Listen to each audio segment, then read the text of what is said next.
Albert Camus, como todos los grandes pensadores, no inició de cero. Tiene una influencia en la literatura y en la filosofía de autores que lo antecedieron.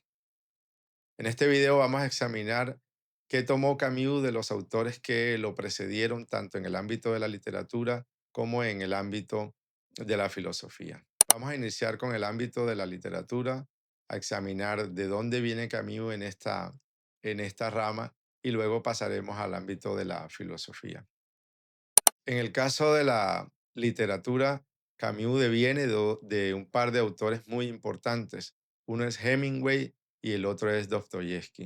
¿Qué le debe Camus a estos dos autores? A Hemingway le debe el vehículo, le debe el estilo, le debe la forma. Recordemos que Hemingway es un autor que se caracterizó por estructuras muy cortas, de frases muy pequeñas, y Camus utilizó este vehículo para desarrollar su estilo literario. Es así que vemos en el extranjero, sobre todo, cómo Camus utiliza frases muy pequeñas, muy cortas, para ir condensando sus ideas. En La Peste también lo hace, pero no está tan marcado. Se ve mucho más evidente en el caso del extranjero y esta fórmula estilística se la debe a Hemingway. Se cree que Camus la utilizó porque al ser un estilo muy condensado, muy parco, le permitía desarrollar mucho más su pensamiento, que tenía que ver con ideas muy específicas, con personajes muy parcos, personajes envueltos en en situaciones sombrías. Entonces, un estilo florido tal vez no le convenía tanto y echó mano de esta visión o de esta estrategia técnica de frases muy cortas, de condensar ideas y de no usar muchas descripciones. Por el otro lado está Dostoyevsky, al que le debe los problemas que trató en su literatura. Tal vez el más importante que le adeuda Camilla Dostoyevsky es esta gran pregunta que se hace Dostoyevsky sobre si no existe Dios en el mundo, todo estaría permitido. Tal vez esta pregunta atravesó toda la obra de Albert Camus. De hecho, él le dedica una obra completa a este problema y después va a aparecer a lo largo de toda la obra de Camus. Pero, por ejemplo, en Calígula, el Camus la dedica a reflexionar si una vez constatamos que la existencia es absurda, entonces el ser humano lo puede hacer todo. Y recordemos que este personaje en Calígula lleva eso al extremo, esa lógica de actuar sin medida, y la conclusión es la muerte. Muere el personaje, genera él a su vez muerte. En algunos puntos Camus va a utilizar escenas que ya Dostoyevsky había desarrollado y las pone él en su propia literatura.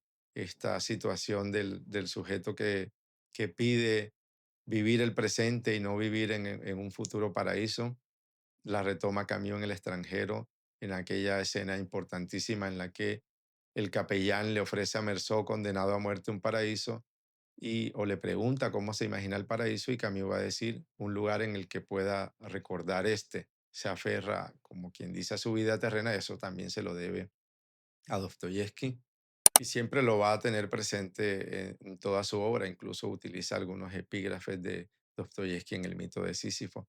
En fin, le debe mucho de la problemática que él terminó analizando tanto en los ensayos como en las novelas.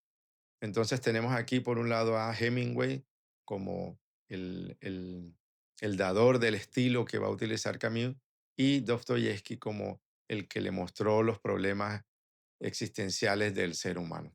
Por el otro lado tenemos el campo de la filosofía, en el que Camus le debe a dos autores muy importantes su manera de desarrollar su filosofía. Estos son René Descartes por un lado y Nietzsche por el otro. De manera muy similar a como hizo en la literatura, tomó del uno la forma y del otro el contenido.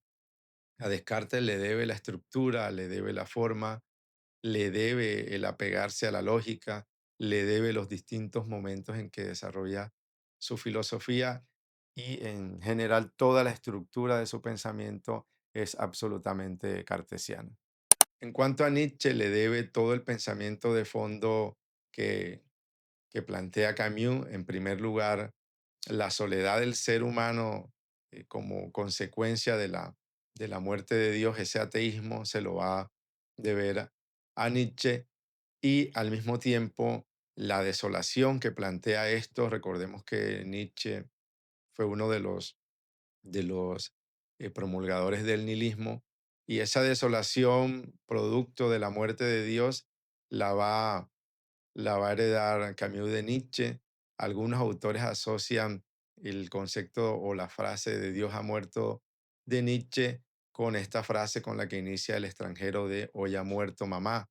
Es una manera de generar esa idea de abandono. En este caso, el ser humano queda en el abandono cuando Dios ha muerto, y el personaje Meursault queda en el abandono cuando muere su madre. Hay una similitud ahí, pero en síntesis le debe Camus a Nietzsche esta, este ateísmo y la desolación que esto genera. Pero no se va a quedar ahí, le va a heredar también a Nietzsche la salida, la manera de abordar este ateísmo y esta desolación a través del arte. Tal vez al único autor o de las pocas citas directas que usa Camus en su obra, de Nietzsche va a utilizar para ilustrar esto aquella frase que dice, tenemos el arte para no morir de la verdad, y utiliza esta frase como bastión para enfrentar lo absurdo. Recordemos que Camus va a coronar como al gran hombre rebelde, como aquel que utiliza el arte para decorar la existencia, para enfrentarse a lo absurdo y para hacerse él mismo creador. Resumimos entonces que Camus es un autor que viene de cuatro fuentes. También es deudor de la filosofía antigua. Esta idea de la felicidad le viene de los griegos, pero más cercanamente podríamos sintetizar sus influencias en estos cuatro autores, dos en la literatura y dos en la filosofía: Hemingway, Dostoyevsky, Descartes y Friedrich Nietzsche. Cerramos aquí entonces este ciclo de videos sobre la obra de Albert Camus. Trabajamos su biografía, su filosofía de lo absurdo, su estructura cartesiana. Miramos también la manera como se articula su literatura con su filosofía, y hemos mirado ahora cuáles fueron las fuentes de las que devino la teoría de lo absurdo de Camus en lo literario y en lo filosófico.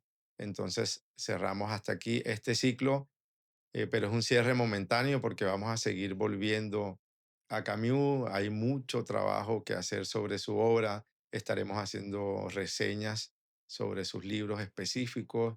Tenemos pendiente La caída y El primer hombre, y reseñas y análisis específicos sobre cada una de las obras, sobre conceptos en particular. De momento dejamos allí, pero vamos a estar retomando siempre la obra de Albert Camus. De distintas maneras estaremos siempre regresando a su literatura y a su filosofía.